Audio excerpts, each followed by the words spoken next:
Welcome back to the Fascia Series, and if you're joining us for the first time, hello, I'm Jackie, a degree qualified nutritional therapist, Fit Pro and Pilates instructor with 18 years of experience specialising in nutrition and health. And this channel is all about helping women over 50 understand what's actually happening in their bodies, not the watered down version, the real science. A quick recap from episode 1 if you missed it.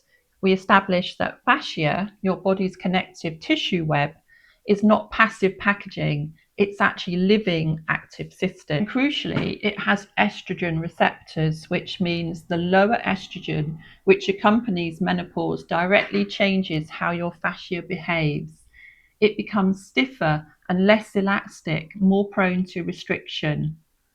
Today we're going one layer deeper, because one of the most surprising things I uncovered in this research is the relationship between the fascia and your gut. And for women who struggle with bloating, constipation, or digestive discomfort that seems to have got worse since menopause, this episode is for you. Let me start with something that you might recognize. You wake up in the morning and your tummy feels reasonably flat. You feel okay. But by mid-afternoon, sometimes before you've even eaten that much, you're bloated, uncomfortable, and your waistband feels tight. By evening, you can sometimes look and feel like you're 6 months pregnant. Does that sound familiar? Most women assume that this is entirely a food issue, and food absolutely plays a role. We'll talk about that later. But what if there was another factor that nobody had mentioned to you, a structural factor, something happening in the tissue itself? Here's what I want you to understand today. Your digestive organs, your stomach, your small and large intestine, your liver, etc., they don't just float freely inside your body. They are held in place, supported and surrounded by fascia. And the fascia of your abdominal cavity is richly supplied with nerves and blood vessels. It's in constant communication with your gut. When that fascial network is healthy, hydrated, and flexible, your digestive organs have the space and freedom to do their job properly. But when abdominal fascia becomes tight, stiff, or restricted, things start to go wrong in ways that have nothing to do with what you ate for lunch. So how does fascia affect your gut? Let me give you 3 specific ways that restricted fascia can affect your digestion directly. Number 1, mechanical compression. Tight or restricted fascia in the abdomen and pelvis can quite literally compress your digestive organs, squashing them slightly out of their ideal position. This can affect gut motility, and that's the technical word for how efficiently food and waste move through your digestive system. Slow motility means that things sit in your gut longer than they should, which means more fermentation, more gas, and therefore more bloating. Number 2, nerve signaling. Your gut has its own nervous system. Yep, the enteric nervous system. It's sometimes called the second brain, and it contains more nerve endings than your spinal cord. The fascia surrounding your digestive organs is full of nerves that connect the gut nervous system to your brain. Tight fascia physically compresses the vagus nerve, which dampens the signals traveling between your brain and your digestive organs. This compression can lead to issues like constipation, bloating, or erratic digestion. Also, an interesting fact is that inflamed tissue distorts sensory signals, tricking the brain about how full or empty the stomach actually is. This may be particularly relevant for women who notice their digestion has become more unpredictable since perimenopause. Some of that is the direct effect of lower estrogen on gut motility, but fascial restriction around the gut's nerve supply could be making it worse. Number 3, lymphatic and circulatory flow. Your lymphatic system, which is your body's waste removal and immune defense network, runs through your fascia. When abdominal fascia is mobile and healthy, it supports the flow of lymphatic fluid away from your gut and digestive organs. When it becomes stiff, that flow can be impaired.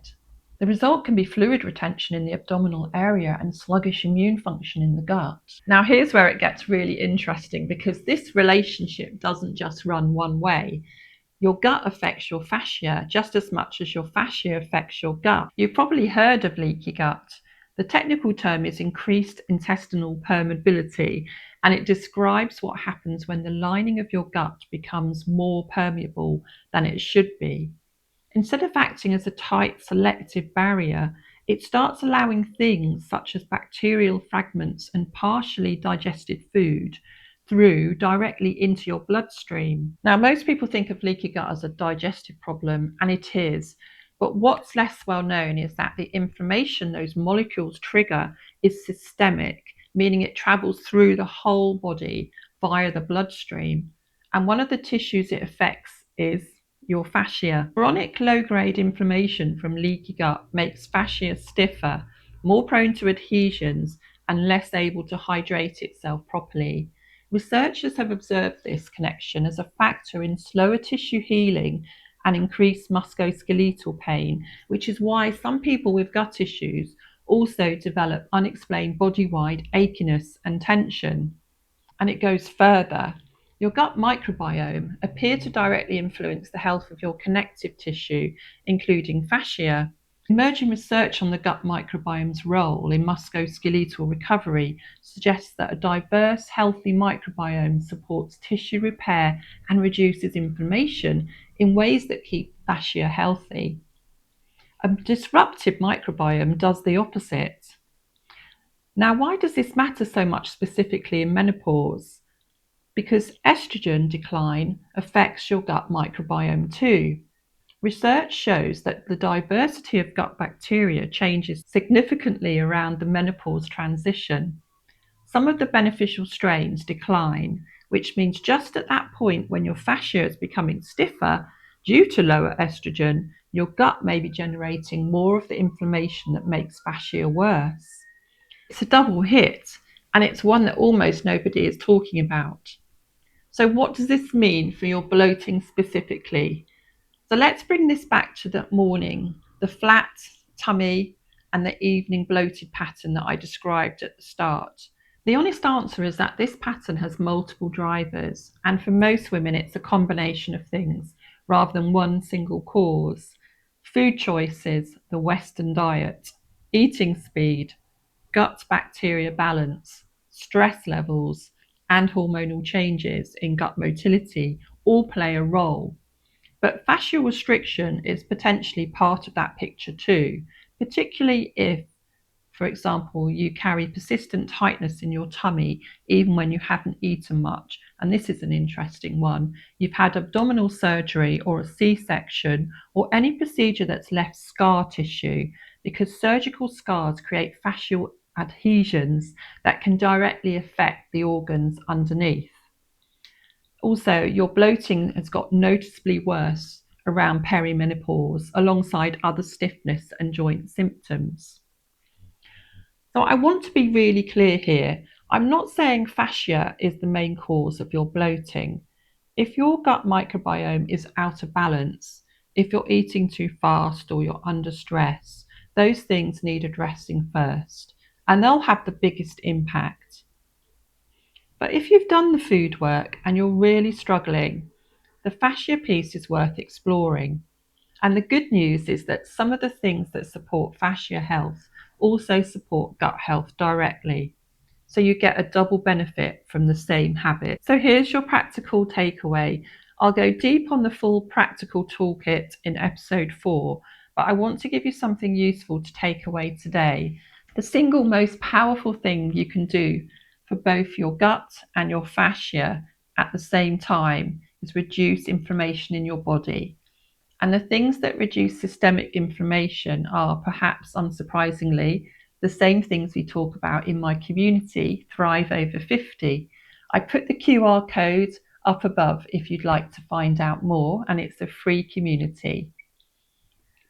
So reducing inflammation with diet, we're looking at an anti-inflammatory diet, something like the Mediterranean diet, rich in omega-3s and colourful vegetables and low in wheat-based products. We also want to focus on adequate protein. Your fascia is made of collagen, which is made from protein. Without enough protein, your body cannot repair and maintain its connective tissue. Staying hydrated. Dehydration stiffens fascia rapidly. Gentle daily movement. Even a short walk or some gentle stretching keeps fascial tissue mobile and lymphatic tissue moving. I've linked an 8-minute fascial flow workout to try above. Managing stress. Cortisol, your stress hormone, directly increases gut permeability and fascial inflammation.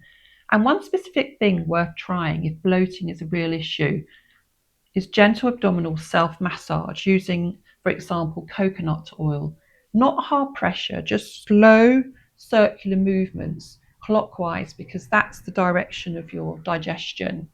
It costs nothing and it takes 5 minutes, and there's genuine practitioner evidence that this helps. So let me leave you with the two big ideas from today. One, your fascia and your gut are in constant two-way communication. Restricted fascia can compress your digestive organs, interfere with gut-brain signaling, and impair lymphatic flow, all of which can contribute to bloating and digestive discomfort that has nothing to do with what you ate. Two, your gut affects your fascia just as powerfully. Leaky gut and disrupted microbiome generate inflammation throughout the body that makes your fascia stiffer, more restricted, and more painful. In menopause, both systems are under pressure simultaneously, and supporting one genuinely supports the other. Now, you've been very patient, because I know the question that's been building across these first two episodes is, does any of this actually connect to weight, to the menopause belly, to the fat loss? That's exactly where we're going in episode 3. And I'll be honest with you, I'll be giving you my full verdict on the fad or fat question. The science on fascia, metabolism, and weight is genuinely more interesting than I expected. And there are some things in there that I think will surprise you. Make sure you're subscribed so you don't miss it. And in the meantime, if today resonated with you, please share this with a woman in your life who's been struggling with bloating or digestive changes since menopause. She probably thinks it's just about food, but this series might change how she sees it. See you in episode 3.